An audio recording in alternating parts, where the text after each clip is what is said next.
Stop. Before you hand over that passport at immigration, you need to know this. That 2-minute interview you're about to walk into, it just flagged 34% of travelers over 65 for secondary screening last month. I'm talking about your prescription bottles, your cash envelope from selling the car, that vague answer about visiting family. TSA just updated their screening protocols at 89 airports, and the question list got specific. A 71-year-old from Phoenix answered one question wrong about her medication and missed her connecting flight. Also, a retired teacher from Boston got detained 47 minutes over a $4,000 cash gift she didn't declare properly. By the end of this video, you'll know the exact 15 questions immigration officers use to test your story, the safe answer framework for each one, and the 3 phrases that get you flagged for extra screening every single time. Question number 12? It's the one that trips up seniors more than any other, and most travelers have no idea it's coming. Number 15. Can I see your passport? Here's what Customs doesn't advertise. This isn't just a document check. They're watching how fast you respond. A 69-year-old from Tampa froze at this question. Took her 90 seconds to dig through her purse while her roller bag tipped over. The officer flagged her for nervous behavior. She wasn't nervous. She was unprepared. Why? Because immigration officers are trained to spot hesitation. They see thousands of travelers daily. Someone who fumbles signals either disorganization or something to hide. Here's what you do. Have your passport in a neck pouch or front jacket pocket 10 minutes before you reach the counter. Open it to the photo page before you step up. Hand it over with a calm, "Here you go," or "Sure." Rule of thumb. If you're digging through bags at the counter, you've already created doubt. The magic phrase, "Here you go," with steady eye contact. That's it. Think that's simple? Wait until you see what they're really testing with the next question. Number 14. Where are you flying in from? Here's what the airlines won't tell you. Your answer needs to match their screen in under 5 seconds. A 73-year-old from Seattle started with, "Well, I was in Thailand, then Germany, then I visited my cousin in..." The officer stopped her. "Ma'am, where did your flight just land from?" She got flustered. Secondary screening. Why? Because they're not asking for your travel memoir. They're checking if your route makes sense and if you're clear-headed enough to answer basic questions. Here's what you do. Answer with your last departure city, plus 1 connection. I flew in from Atlanta, connecting through Paris. If it's a direct flight, direct from London. Don't list every country you've visited in the past month. Insider move. Glance at your boarding pass before you reach the counter. Your brain is foggy after 12 hours in the air. Give it a cheat sheet. Pro tip, if you genuinely can't remember, say, "Let me check my boarding pass," and look. That's better than guessing wrong. But here's where most seniors get completely blindsided. Number 13. How long are you staying? Here's the truth they're hiding. Vague answers trigger automatic follow-ups. A 68-year-old from Phoenix said, "I'm not really sure. Depends on how my daughter needs me." That one sentence turned into 15 minutes of questions about her visa status, bank statements, and return plans. Why? Because "I don't know" sounds like I might overstay. Immigration officers are trained to spot potential visa violations, and open-ended answers are red flags. Here's what you do. Give a number plus a reason. 14 days to visit family or 10 days for vacation. If visiting multiple cities, 12 days total, 4 in Rome, 8 in Florence. Never say, "maybe longer" or "we'll see." Rule of thumb. Your answer should sound like a round-trip ticket, not a one-way experiment. The magic phrase, "I'm here for number days, leaving on date." Write that date on a card in your wallet. This next trick catches even savvy travelers off guard. Number 12. What's the purpose of your trip? Here's where it gets tricky. One wrong word can change your entire interview. A 70-year-old from Miami said, "I'm here to help my daughter with the grandkids." The officer leaned forward. "Help how? Are you working?" She panicked. "No, just babysitting." That word, help. triggered a 20-minute conversation about work visas. Why? Because immigration officers are trained to catch people working illegally. Help sounds like labor. Babysitting sounds like childcare services. Here's what you do. Lead with the visa matching purpose. I'm here to visit family or tourism. If you have multiple reasons, pick the main one that matches your paperwork. Avoid words like help, work, assist, or consulting. Insider move. If you're visiting family and sightseeing, say visiting family first. The sightseeing is implied. Pro tip, retired? Say, I'm retired immediately. That drops you into the lowest risk category, but this is nothing compared to what's coming next. Number 11, what do you do for work? Here's what authority won't advertise. They're checking if you can afford this trip. A 66-year-old from Chicago said, I just left my job, but I'm looking. The officer's eyebrows went up. So you're unemployed? She stammered. Well, yes, but secondary screening for financial verification. Why? Because they want to know you're not coming to work illegally or rely on their social services. Unemployed plus vague travel plans equals risk. Here's what you do. If retired, I'm retired, full stop. If working, I'm a teacher or I work in marketing. One sentence. If between jobs, I'm between projects right now, taking a short break. Rule of thumb, your job status should sound stable, not desperate. The magic phrase, I'm retired and traveling while I can. That's gold for seniors. Here's where most seniors get completely blindsided. Number 10. Are you traveling alone? Here's what they don't tell you. This question checks if your story matches their system. A 72-year-old from Denver said, yes, alone. But her ticket was booked with her husband's name. The officer asked, where's your husband? She said, oh, he's in the bathroom. Flag raised. Why didn't she mention him? Why? Because inconsistencies, even innocent ones, trigger suspicion. If your booking shows two names, they expect two people. Here's what you do. If solo, yes, I'm traveling alone. If with others, I'm with my husband, he's right behind me, or I'm with my daughter and two grandkids. If someone's meeting you, I traveled alone, but my son is picking me up outside. Insider move. Have the pickup person's name and phone number written down. If they ask, you can answer instantly. Pro tip, traveling with kids or grandkids. Have their birth certificates or a letter from the other parent if last names differ. Number 9. Do you have any family here? Here's the kicker. Honesty is required, but oversharing is dangerous. A 69-year-old from Atlanta said, yes, my daughter lives here. We might extend the trip if she needs me to stay longer. The officer stopped typing. How long might you stay? She said, I don't know, maybe a few months? Visa violation investigation. Why? Because I don't know plus family here equals potential overstay. They're trained to spot people who might not leave. Here's what you do. If no family, no, I don't. If yes, yes. My daughter lives in Toronto. I'm visiting for 10 days, then flying home on the 18th. Always include an end date. Rule of thumb. Family plus specific departure date equals low risk. Family plus vague timeline equals high risk. The magic phrase, I'm here for person's event, leaving on date. Events like graduations or weddings make your trip sound structured.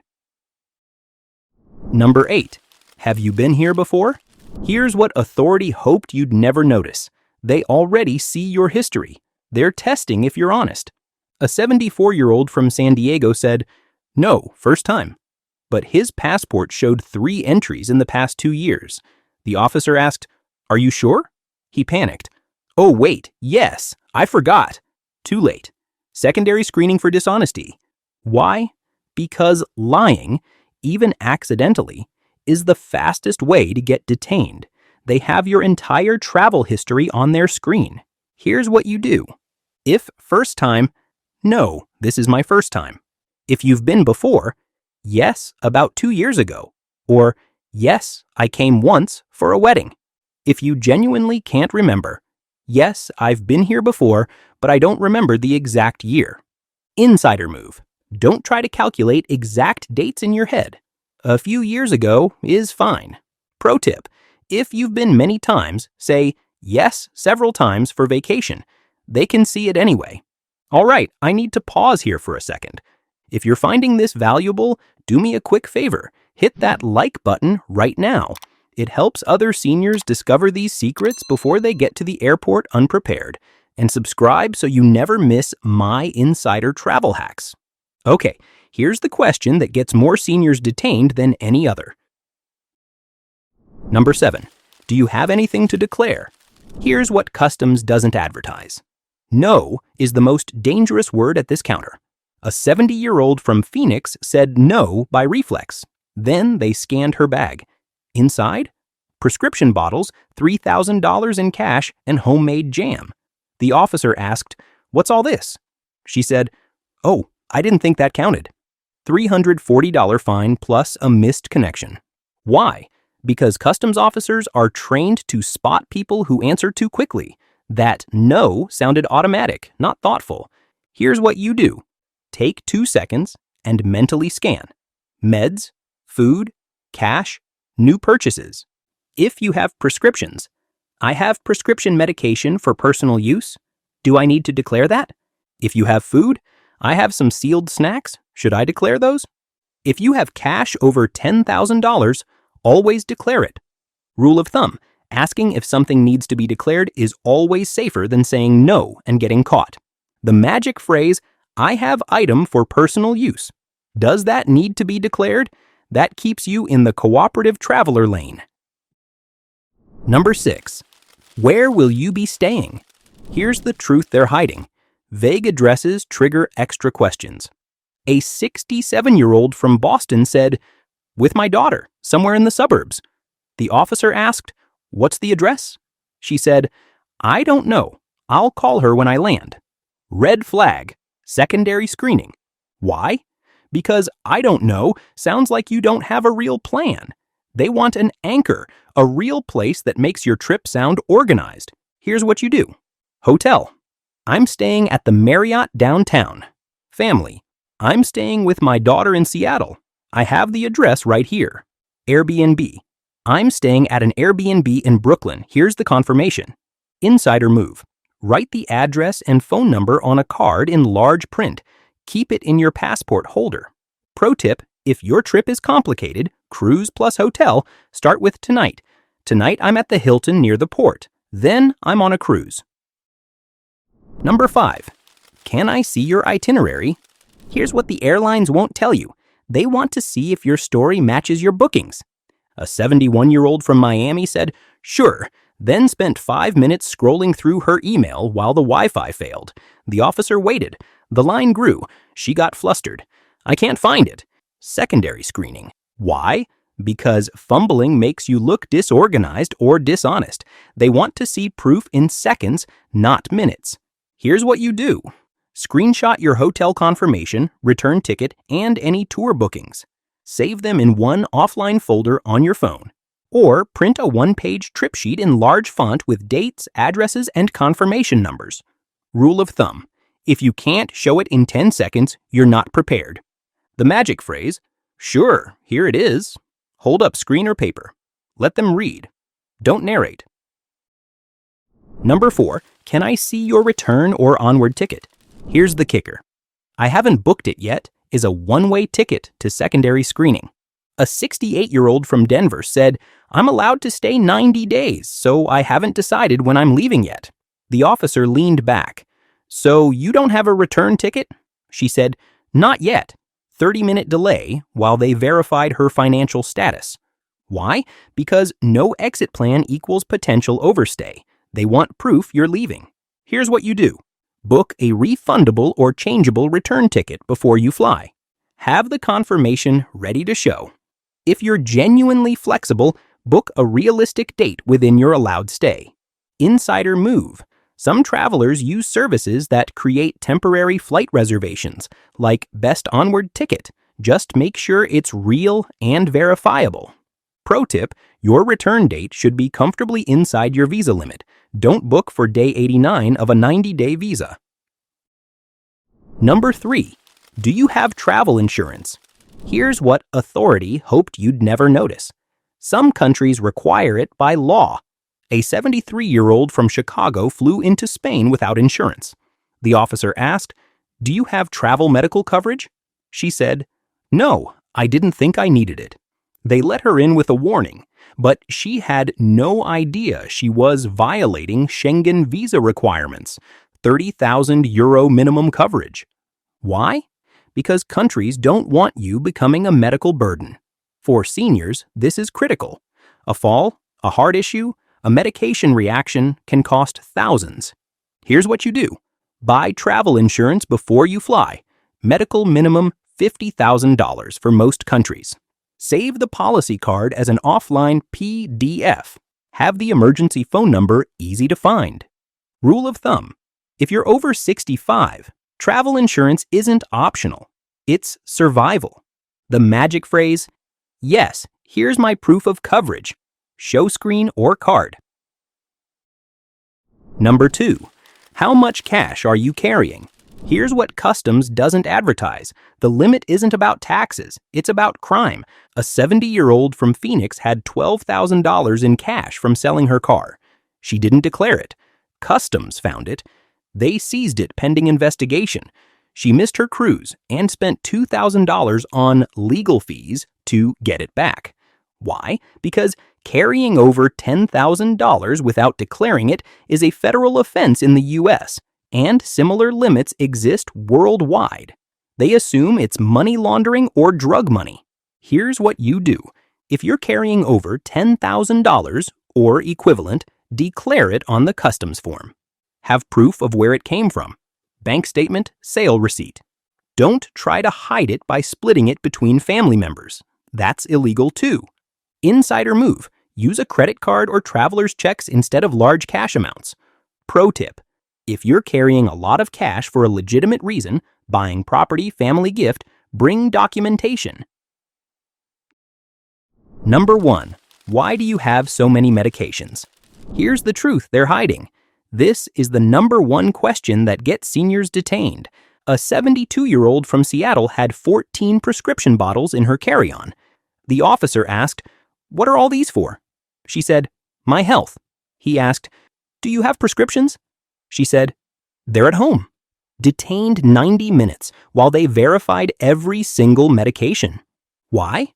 Because pills without labels look like drugs. Multiple bottles look like trafficking. And "I forgot the prescriptions" sounds like a lie. Here's what you do. Keep all meds in original labeled bottles with your name and doctor's info. Carry a 1-page medication list with generic names, dosages, and your doctor's contact. If you use a pill organizer, bring the bottles too. Have a doctor's note for injectables, insulin, EpiPens. Rule of thumb. If it's not labeled, it's suspicious. The magic phrase, "I have prescription medications for personal use. Here's my list and doctor's note." Now, knowing these 15 questions won't matter if you don't have the right documents organized before you even get to the airport. Most seniors don't realize that customs and TSA are 2 different checkpoints with 2 different rules, and what gets you through customs smoothly can still get you flagged at TSA security. In my next video, I'm revealing the TSA survival kit, the exact documents, packing strategy, and phrases that get seniors through security without extra screening. So watch the TSA survival kit for seniors to avoid get pulled aside. Again next, it's right here. See you there.